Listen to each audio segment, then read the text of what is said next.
আমার মতন ঝালমুড়ি খেতে তোমরা কে কে ভালোবাসো? তোমরা একটা করে ঝটপট করে কমেন্ট করে ফেলো তো। এই শীতের দিনে ঝালমুড়ি খেতে কিন্তু বেশ ভালো লাগে, তাই না? তারপরে এই শীতের মটরশুঁটি, ধনেপাতা এইসব থাকলে তার কোনো কথাই নয়। তো আজকে আমি তোমাদের সাথে শেয়ার করছি একটা ঝালমুড়ি রেসিপি। যদিও ঝালমুড়ি রেসিপি খুবই নর্মাল, সবাই জানো, তবুও আমি কিভাবে বানাই সেটাই তোমাদের সাথে শেয়ার করতে চলে এলাম। ঝালমুড়ি বানাবার জন্য আমি এখানে একটা গোটা পেঁয়াজ নিয়ে নিয়েছি আর সেটাকে একদম ছোট ছোট করে কেটে নিয়েছি।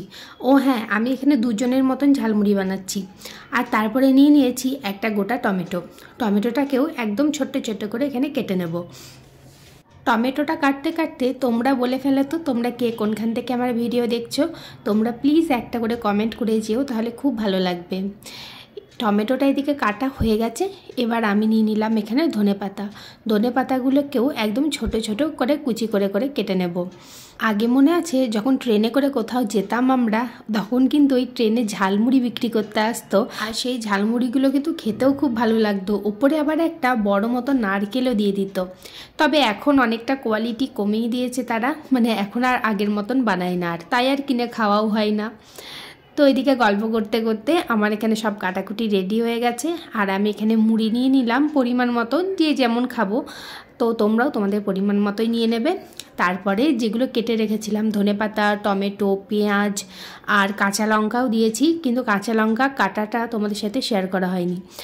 তারপরে এখানে দিয়ে দিলাম মটরশুঁটি, আর এখানে দিয়ে দিচ্ছি ওই আমের যে আচারটা থাকে বা আম তেল যেটা বানিয়ে রাখা থাকে সেইটা। তারপরে একটু সর্ষের তেল দিয়ে মুড়িগুলোকে মাখাতে লেগেছিলাম। তখনই মনে পড়লাম তো মেন জিনিসটাই দিইনি, চানাচুর। তারপরে আবার চানাচুরটা এখানে অ্যাড করে ভালোভাবে মুড়িটার সাথে মাখিয়ে নেব।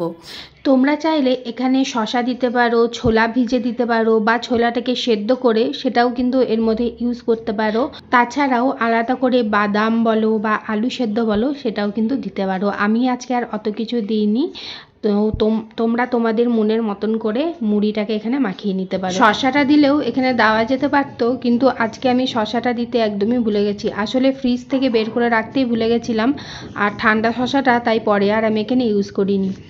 এখানে আমার ঝালমুড়িটা রেডি হয়ে গেছে। আজকে জলখাবারে আমি বানিয়ে নিয়েছিলাম আজকের এই ঝালমুড়ি রেসিপিটা। আজকের ঝালমুড়ি রেসিপিটা তোমাদের কেমন লাগলো সেটা কমেন্টে অবশ্যই জানাবে। আর যদি অন্য কোনো রেসিপি তোমরা দেখতে চাও সেটা অবশ্যই একটা কমেন্ট করে জানিয়ে দিও। আমি ট্রাই করব সেটা তোমাদের সাথে শেয়ার করার। আর তোমরা যদি ফেসবুক থেকে আজকের ভিডিওটা আমার দেখে থাকো তাহলে পেজটাকে প্লিজ ফলো করে পাশে থেকো, আর যদি ইউটিউব থেকে দেখে থাকো তাহলে চ্যানেলটাকে সাবস্ক্রাইব করে পাশে থেকো। আজকের মতন তাহলে এই পর্যন্তই, দেখা হবে অন্য কোনো এক নতুন ভিডিওতে। ততক্ষণের জন্য টাটা।